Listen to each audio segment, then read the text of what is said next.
Assalomu alaykum qarindoshlar. Moshu odam hozir birisini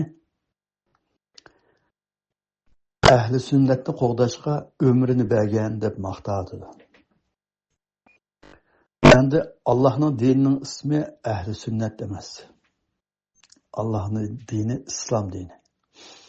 Biz bu islom dinini sizlarga din qilib tanladik degan.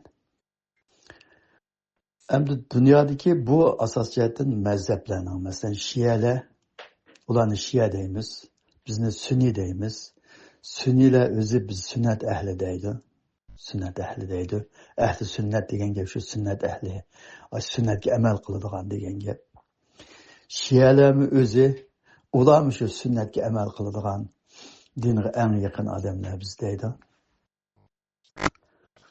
Lekin mushu dunyoda nurg'un shirik, bid'at, xurofot, Allohning kitobi bilan o't bilan suvdek chiqadigan, uningga uyg'un kelmaydigan bir narsani so'zlayotganlarmi, hammasi o'zini men ahli sunnat deb da'vo qiladi. Ahli sunnat deb da'vo qiladi. Birisi Imom Shofiy, Imom Hanifiga hurmat qilib 4 yil onasining qo'sqida tug'ilmay turib turgan. Uningdan keyin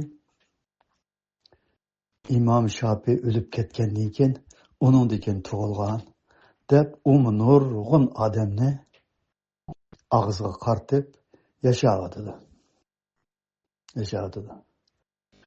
Uningdan boshqa yomon jiq odamlar bor. Beshiga mush Turkiyaning shu Diyanetning loyilab bergan sallisini kiyib, ham Diyanetdan oyliq ilib, og'ziga kelganini so'zlaydigan odamlarning ko'pinchisi shu desa, shuning hammasi men ahli sunnat deydi.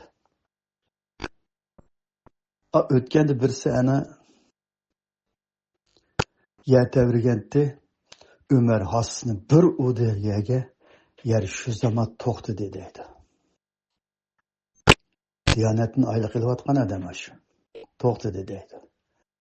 Quyosh Umarning dumbisini ko'ydirib o'tganda Umar quyoshga olib bir qaragan, quyosh o'chdi deydi. O'chgandan keyin shuning bilan Jibril kelib Muhammad alayhissalomga Umarga degan quyoshga tabassum qilsin, quyoshga bir kulib boqsin, qarasin, ochiq chiroy ochsin, bo'lmasa qiyomatgacha quyosh chiqmaydi dedi. Bugun bir darsini anglasam, Payg'ambar alayhissalomning oldiga bir eshak kelgan, eshak kelib mening ota-bobom payg'ambarlarga xizmat qilgan. Sen oxirgi payg'ambar, men naslimning eng oxirgisi, sana men xizmat qilaman degan. Deb yana shu gaplarni qilib oladi. Shu narsalarning hammani hadis deb o'qiydi ashni. Qarindoshlar hadisni inkor qilding deydi. Amaliyoti mushu hadis degan narsalar ashlarning kitoblarida bormi desa bor. Hozir 6 kitob 9 ga chiqdi. Ashlarning hadislarimi borgan siri asta sahih bir narsaga aylanib o kitob 12 ga chiqadi. 12 ga chiqadi. Bu mushunda kitaversa bo'lmaydi. Diqqat qilishimiz kerak. Qur'onga qarayli, Qur'onga selishtirayli. Allohning diniga, ya'ni islom deb bizga vahiy deb avatib bergan 6236 oyatga to'g'ri kelyapti, kelmayapti. Uning markaziy ideyasi o'xshashmi, o'xshash emasmi qaranglar desak, dindan chiqding, hadis inkor qilding da'vatida. Bizning vatanda nimani aktyorlikni o'qigan o'zi, oblast san'atining san'atchisi bo'lgan, keyin chiqib Turkiyaga chiqqan, Turkiyadan hozir Germaniyaga kelib o'tdagan Heliq Said Ahmad degan vatanda ashtamiti Turkiyaga chiqib ashunda mengisi yuyildimi, Heliq Misrda mengisi yuyilib kelgan odamlar o'qitib shunda qilib qo'ydimi, yoki o'zi ashada mengisi yuyilib kelganmi, u nima deyapti desa, xuddi shu payg'ambar alayhissalom eshak payg'ambar alayhissalomga bir eshak gap qildi degandek, o'tganda payg'ambar alayhissalomga echki gap qildi, it gap qildi deb o'tirdi. Mana bu odamlarning ahvoli mushu. Mana mushu odamlarning ahvoli mushu. Ya ma sening o'qiyotgan narsang nima mavo? Nima? Desa hadis deydi shuni.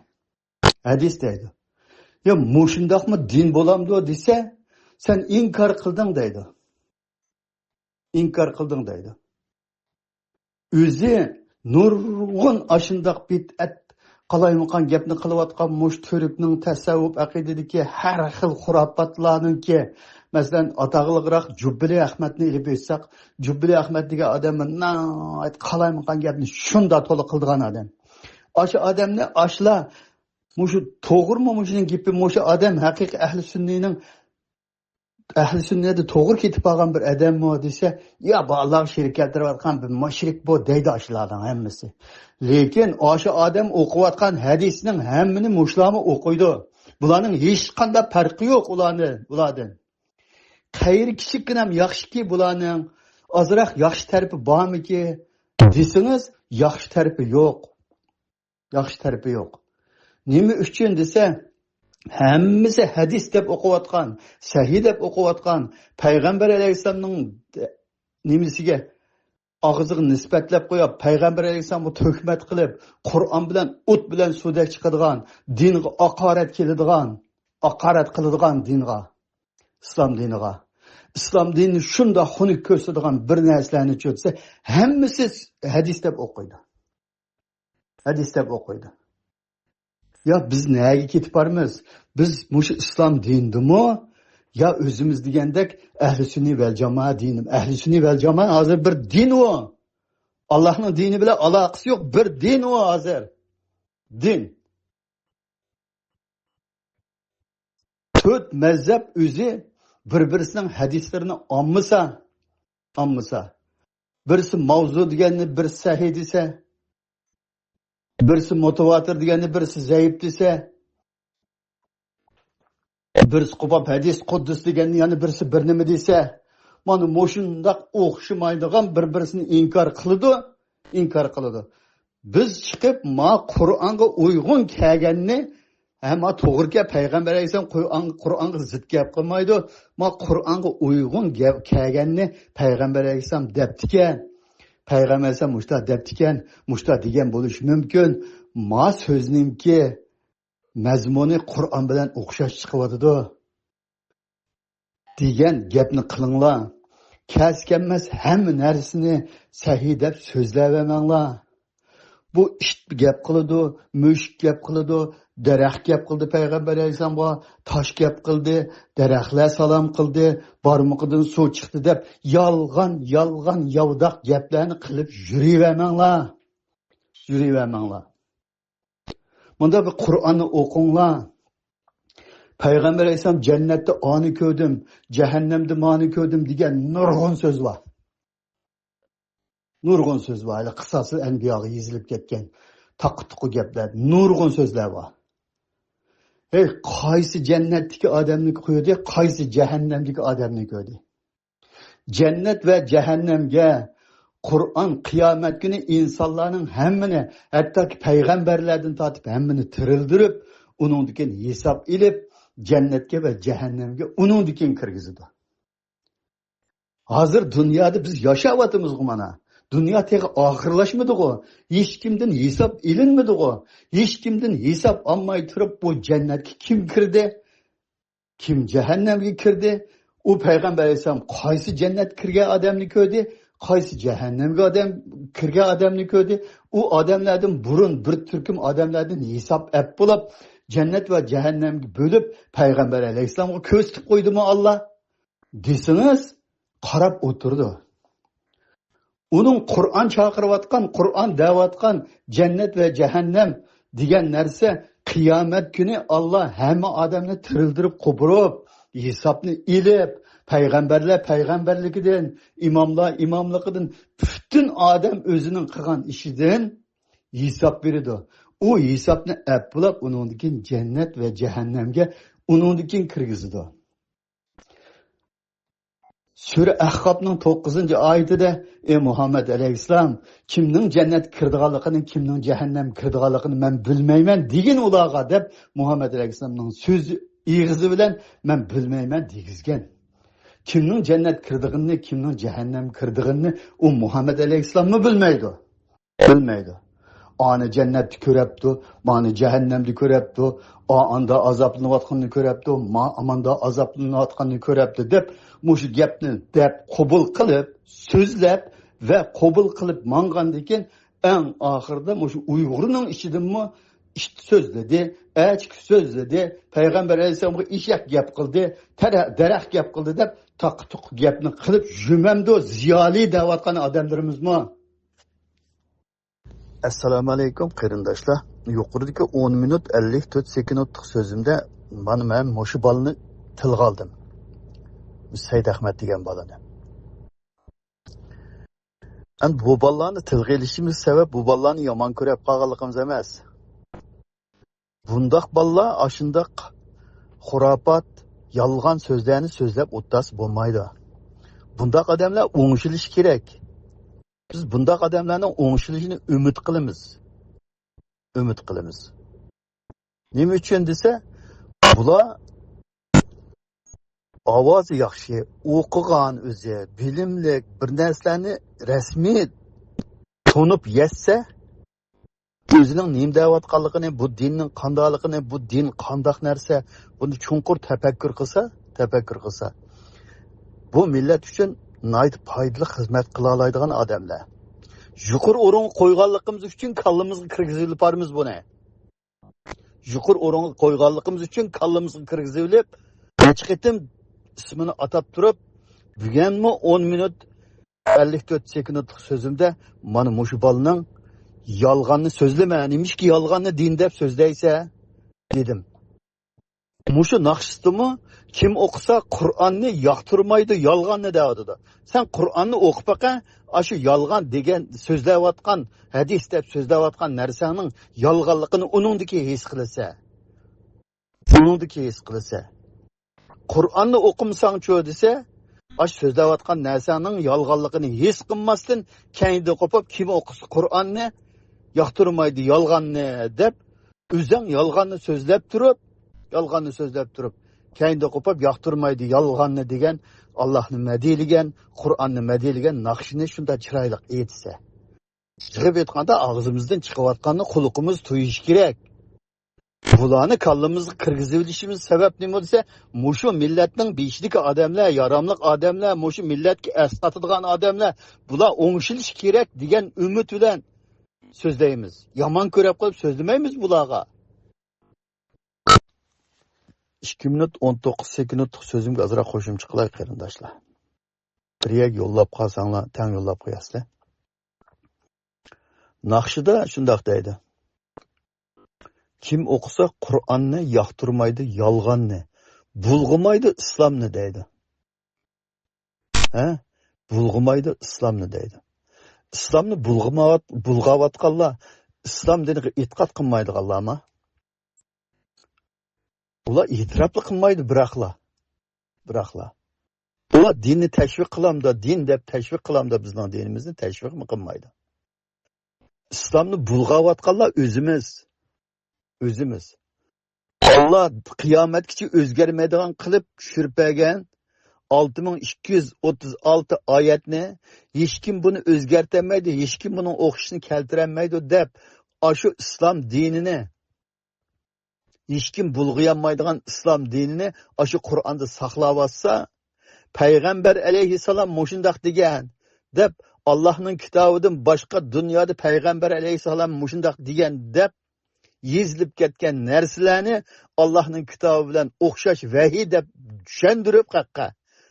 Mushumi vahiy deb. Mushumi Alloh tarafidan kelgan narsa deb. İnsanlar o'tirib bir kunda nechini yozg'ini bo'ldigan narsani Allohning vahiysi bilan barobar o'rin qo'yib, islomni bulg'ayotgan o'zimiz.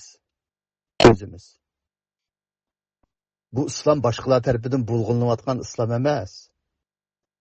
Muhammed Aleyhisselam'ı başkalar andığay, mandığay, andaq deb haqorat qilsa, Muhammed Aleyhisselam'ı haqorat qilding deb tixi namoyishlarni qilib ketamiz. Muhammed Aleyhisselamga az haqorat qilib atamdiq biz. Az haqorat qilib atamdiq. Muhammed Aleyhisselam'ı xuddi bir poshvoz qilib ko'rsatdimizg'o. Shundaq shahvatparast inson qilib ko'rsatdimizg'o. Aş Buxariyda hadis bağı Muhammed Aleyhisselam bir yerde təbliğ qılıb atatdı. Aldıdan bir ayal ötüp ketken çağda hissiyatını basamay berip uyga kirkitip başka özünün bir ayalı bilen billi bulup çıkıp onun gün sözünü davamlaştı dediğen hadis bağı. Muhammed Aleyhisselam 9 xotunu bilen billi oldu. Bir keçide billi oldu degan hadis bağı. Allah lanet qilsin. Uydagi ishni taloq ko'tarib chiqqan ayollarga deb la'natlayotgan payg'ambar o'zining bir kechida 9 ayoli bilan birga o'g'ini haqi deb qo'yamdi. Bu islomni bulg'ayotgan o'zimiz. Eshak gap qildi, it gap qildi, echki gap qildi, daraxt salom qildi, toshlar salom qildi. Payg'ambar alayhisolamning barmog'idan suv chiqdi deb Payg'ambar alayhisolamni mo'jiza ko'rsatadigan sehrgar qilib ko'rsatayotgan kim? O'zimiz. Allah o Muhammed alayhisolamga hech qanday mo'jiza bermadiq deyotsa, o'sha oyatni inkor qilib turib Muhammed alayhisolamga nurg'un mo'jizalarni nisbatlab Muhammed alayhisolam mo'jiza ko'rsatadigan qilib ko'rsatdimizg'o. Allah onunğa muşu Kur'an'dan başka hiç kadar möcüz beğenmedik deyatsa muşu ayetki nemi deydi muşu Muhammed Aleyhisselam'ı tökmet kılıp atkan, muşu İslam'ını bulgap atkan, İslam'ı yalgandın, İslam dep bir neslen sözlep atkanlar nemi deydi? Meyli nakşi etaylı, meyli söz kılaylı, muşu dinlime deyleydiğen söz kılaylı, meyli dinlime deyleydiğen nakşi etaylı, ağzımızdan çıkan hulukumuz tuyiş gerek. Kim okusu Kur'an'ını, sözlemeydi yalganını, bulgumaydı İslam'ını. Yalganını özümüz sözlevatımız, İslam'ını özümüz bulgavatımız. Hak bu İslam'a hakaret kılanmaydı. Bu İslam'ını özgertenmeydi. Biz aşı Kur'an'ımızda müstehkem turaylı özgertenmeydi. Biz Kur'an'da müstehkem bulmagaçka hak nemi kılıvatıdı dese, hak yizipırvatıdı. Yezip Allah'ın kitabına uygun kelmeydiğen sözlerini Allah namıdın oturga çıkıp koyatıdı. Peygamber Aleyhisselam'ın İğizini nispetlep koyup nurgun nerslerini din namıdın oturga çıkıp koyatıdı. Allah bir hüküm verdiğen, peygamber bir hüküm verdiğen kılıp koyatıdı. Allah bergen hükümni şu piti icra kıldıgan şu peygamber ahir hesapta Allah'ın hükmünü bir yak koyup öz aldığı hüküm birip başka bir nerslerini icra kıldıgan. Başka bir nerslerge itiqat kılmasan bulmaydı. İsa düşüşüge itiqat kılışın gerek. Mehdi'nin çıkışıga itiqat kılışın gerek. Namazı okumaganını öldürüş gerek. Murtatni öldürüş gerek. Degenge o'xshash sapsatalarni Qur'on bilan hech qanday bog'lashmaydigan, Qur'on bilan hech qanday aloqasi yo'q. Mushu sapsatalarni, ashu yolg'onni o'zimiz so'zlab, islomni o'zimiz bulg'avatımizga.